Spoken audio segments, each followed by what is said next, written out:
Ya estoy grabando. Buenos días, doña Marlene. Buenos días. Mucho gusto de poder saludarle en esta mañana.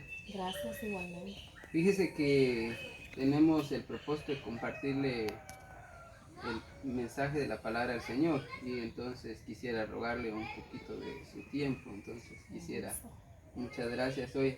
Bueno, doña Marlene, como gracias a Dios, ya tiempo de conocernos y pues yo tengo el agrado acá de compartirle el mensaje del Evangelio. Lo que quiero hacer es compartir con usted el mensaje del Evangelio, presentarle el Evangelio. Y para eso pues yo le voy a hacer algunas preguntitas, espero usted no se moleste, sino que usted sienta la confianza en contestarme si quisiera contestarme y si no pues está bien, lo voy a respetar. La primera pregunta que le quisiera hacer, doña Marlene, es ¿cómo se siente usted en su relación con Dios, con el Señor? Pues es obvio que estoy mal. Bueno, le agradezco la sinceridad. Pues Esa claro. pregunta lleva a la otra, doña Marlene. ¿Usted considera que, así como usted ha contestado, que si usted descansara o muriera el día de hoy, usted alcanzaría la vida eterna? No. Bueno, aprecio mucho esa respuesta tan sincera. Entonces, yo le quiero presentar por cómo puede usted, le gustaría a usted saber cómo puede usted alcanzar la vida eterna. Sí. ¿Sí? Vaya. En primer lugar, pues hay una palabra que dice la Biblia en Romanos 6:23, porque la paga del pecado es muerte, mas la dádiva de Dios es vida eterna en Cristo Jesús, Señor nuestro. Entonces, el regalo, lo que Dios quiere darle es un regalo, y es el regalo de la vida eterna. ¿Por medio de quién? Por medio de Jesús. Es decir, el primer punto esencial es que hay que contemplar es ese favor inmerecido, ese regalo que no somos dignos de ello, porque eso lo recibimos por gracia, por misericordia de Dios a través del Señor Jesús. La Biblia dice en el libro de Efesios, en la carta de Efesios 2, 8 al 9, dice, porque por gracia sois salvo, y esto no es don de vosotros, no por obras para que nadie se gloríe. Lo que da a entender la palabra es que ese regalo es un favor que Dios hace por nosotros sin nosotros merecerlo en nuestra condición como seres humanos. Ahora, ¿qué pasa con nosotros los seres humanos? ¿Cuál es nuestra condición? La Biblia dice en Romanos en el capítulo 3 y el verso 23, por cuanto todos pecaron, están destituidos de la gloria de Dios. ¿Qué significa eso? Que nuestra realidad humana, por cuanto pecamos, no solo pecó el primer hombre de esta tierra, sino que nosotros también decidimos pecar. Entonces, al pecar, nosotros estamos fuera o destituidos o sin comunión con Dios, ¿verdad? ¿Por qué? Porque el pecado hace una división entre Dios y nosotros. Entonces, si esa es nuestra condición de estar perdidos por causa del pecado, estamos separados de Dios prácticamente, entonces nosotros tenemos que hacer algo. Y esto es comprender, primero darnos cuenta y fijarnos que Dios es amor. Dice la Biblia que Dios es amor. Y eso como lo dice la palabra de Dios en Juan 3:16. De tal manera amó Dios al mundo que dio a su Hijo unigénito para que todo aquel que en él cree no se pierda, mas tenga vida eterna. Si usted se da cuenta, Dios amó al mundo antes que el mundo lo amara a él.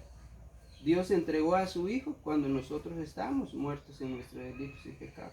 En otra parte la Biblia dice que nosotros éramos enemigos de Dios cuando Él murió por nosotros. Entonces nosotros nos damos cuenta que ese amor de Dios rebasa los límites de la comprensión y la manera en que los humanos entendemos el amor de Dios. Porque nosotros pensamos que tal vez Dios me va a amar a mí si yo me porto bien, pero Dios ya me amó siendo enemigo de Dios, ¿verdad? Entonces, siendo así, podemos ver que Dios es amor, es misericordioso. Pero hay una característica que hay que ponerle atención a Dios, y es el hecho que Él es un Dios justo. ¿Qué significa eso? De que Él dice la Biblia en Éxodo 34:7, dice que Dios es clemente, misericordioso, que perdona la iniquidad, pero que no dará por inocente al malvado. Entonces Dios también es justo. ¿Por qué? Porque le da a cada uno lo que merece según sus obras. Entonces aquí es donde nosotros nos quedamos así como quien dice, está el amor de Dios, pero está nuestra realidad humana. ¿Cómo podemos salvarnos? ¿Por medio de quién? Entonces la respuesta es Jesucristo.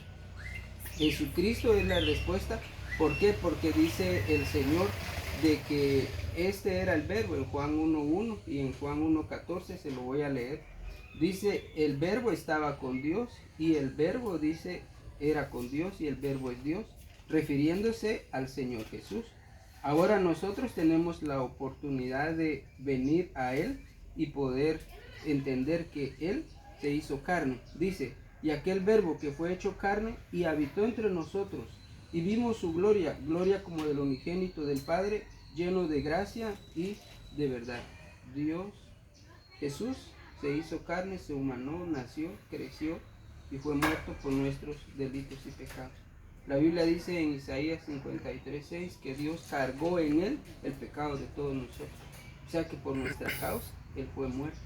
Entonces es por la sangre derramada de Jesús que podemos ser salvos. No podemos ser salvos nosotros. Dice la Biblia, no por obras para que nadie se gloríe. Porque entonces cualquiera de nosotros podría decir, yo sí me estoy ganando la vida eterna, yo sí me gano la salvación. Entonces sí se da cuenta que es un regalo. ¿Qué necesitamos, doña Marlene, para tomar ese regalo de la vida eterna? Necesitamos una palabra bien práctica en nuestra vida que se llama fe. La fe no una fe intelectual como dice Santiago. Tú crees, los demonios también creen y tiemblan. Entonces, la fe es una fe salvadora, es una fe de decisión de creer en Jesucristo. Entonces la Biblia dice en Hechos 16:31, cree en el Señor Jesucristo y serás salvo tú y toda tu casa. Dice el Señor en Juan 3:36, y esto sí se lo voy a leer en el texto, dice, el que cree en el Hijo tiene vida eterna, pero el que desobedece al Hijo no verá la vida, sino que la ira de Dios está sobre él. Entonces, ¿qué hay que hacer? Creerle a Jesús. Tomar la salvación por medio del Hijo de Dios, ¿verdad? Entonces yo le quisiera preguntar a usted, ¿qué le parece a usted esa noticia para su vida? Es muy importante. Ahora, ¿quisiera usted tomar hoy una decisión de entregar su vida al Señor? Despacito.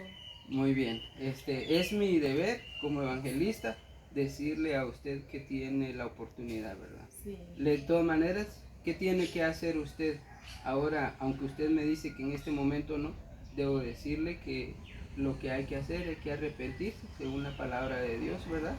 Hay que creer en el Señor con corazón y confesarle y recibirle como su Señor y su Salvador. Yo aprecio mucho que usted me haya escuchado y me haya dado su tiempo y quizá en una próxima oportunidad sigamos hablando más detenidamente de la palabra. Muchas gracias, oye, que el Señor le bendiga. Con Gracias, permiso. igualmente. Buen día.